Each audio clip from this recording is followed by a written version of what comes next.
প্রথম স্ত্রী এই স্ট্যাটাস দিল, তার উত্তরে আবার দ্বিতীয় স্ত্রী আরেকটা স্ট্যাটাস দিল, এবং সেটা হচ্ছে সাকিব খানকে ছোট করে। তখন তার কাছে কেমন লাগবে সেটা বলেন। তো এখনো সে হচ্ছে এরকম একটা যন্ত্রণায় আছে যে দুইজনকে নিয়ে কোথায় যাবে, কাকে কি বলে সান্ত্বনা দিবে, সে এই কথা বলছে, ও বিভিন্ন গণমাধ্যমে গিয়ে এই কথা বলছে। তো সেই জিনিসটা থেকে আমি তাকে দূরে রাখতে চাইতেছি। আমার আর সাকিব খানের যখন মুভি হবে সেটার পরে হোক, কারণ হচ্ছে এখন যদি বুবলির সাথে মিলে যায় তাহলে তো বুবলিকে নিয়ে সিনেমা বানাবে। আমার তো বরাবরই হচ্ছে মাথায় অনেক বুদ্ধি, আমি খুব বুদ্ধিমতী একটা মেয়ে, ঠান্ডা মাথার খেলোয়াড়।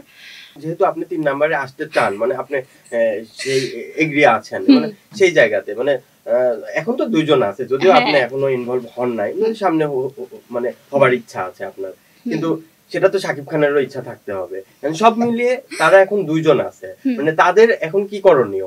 আমার মতে কোনটা ভালো হয় যে সাকিব খানের তো সে তো হচ্ছে অনেক ভালো লোক, আর হচ্ছে অনেক তার বাড়ি গাড়িরও হয়তো অভাব নেই, আমি তো ওরকম ভাবে কিছু জানি না। একটা বড় একটা বাড়িতে 2 সতীনকে দিল, 2টা ছেলে তো আছে মাশাল্লাহ, তাদেরকেও একসাথে দিল, বাবা মাও যেহেতু আছে তাদেরকেও দিল একসাথে, যে তোমরা ঠিক আছে একসাথে হচ্ছে বসবাস করো, কোনো ঝামেলা যাতে না হয়, যদি ঝামেলা হয় তাহলে হচ্ছে খারাপ হয়ে যাবে ব্যাপারটা, এটা সেটা। কারণ একটা মেয়ে মানুষকে দেখবেন, মেয়ে যতই খারাপ হোক, ছেলেও যতই খারাপ হোক, যদি একটা ছেলে মানুষ একটা মেয়ে মানুষকে বলে যে তুমি যদি এরকম করো নেক্সট টাইম আমি তোমার সাথে সংসার করবো না, তাহলে কিন্তু সেই মেয়ে মানুষটা ভয় কাতরাবে। তো তাদেরকেও যদি এরকম ঠেট দেওয়া হয় তাহলে তারাও কিন্তু ভয় কাতরাবে, বাধ্য হবে যে 2 সতীন একসাথে থাকার জন্য। হ্যাঁ, তো আমার মতে কোনটা ভালো হয়, এরকম করে সে হচ্ছে আস্তে করে আমার সাথে চলে আসুক, আমি তাকে অনেক শান্তিতে রাখবো, এরকম দ্বন্দ্বে যেতেই দিব না। তার মতো লক্ষ্মী একটা ছেলে, এরকম কিউট একটা ছেলে কেন এরকম ঝামেলায় পড়বে?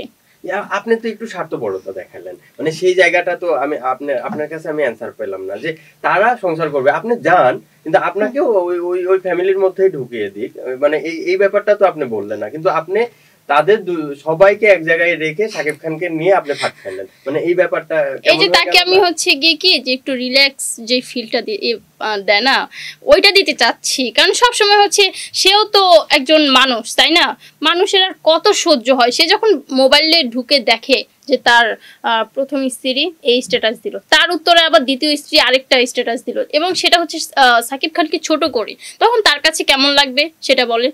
তো এখনো সে হচ্ছে এরকম একটা যন্ত্রণায় আছে যে দুইজনকে নিয়ে কোথায় যাবে, কাকে কি বলে সান্ত্বনা দিবে, সে এই কথা বলছে, ও বিভিন্ন গণমাধ্যমে গিয়ে এই কথা বলছে।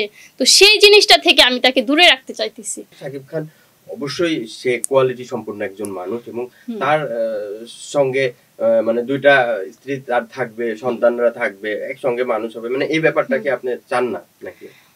এইটা এখন না, এটা আর কদিন পরে হোক, আমার আর সাকিব খানের যখন মুভি হবে সেটার পরে হোক। কারণ হচ্ছে এখন যদি বুবলির সাথে মিলে যায় তাহলে তো বুবলিকে নিয়ে সিনেমা বানাবে, এখন যদি অপুর সাথে মিলে যায় তাহলে তো অপুকে নিয়ে সিনেমা বানাবে।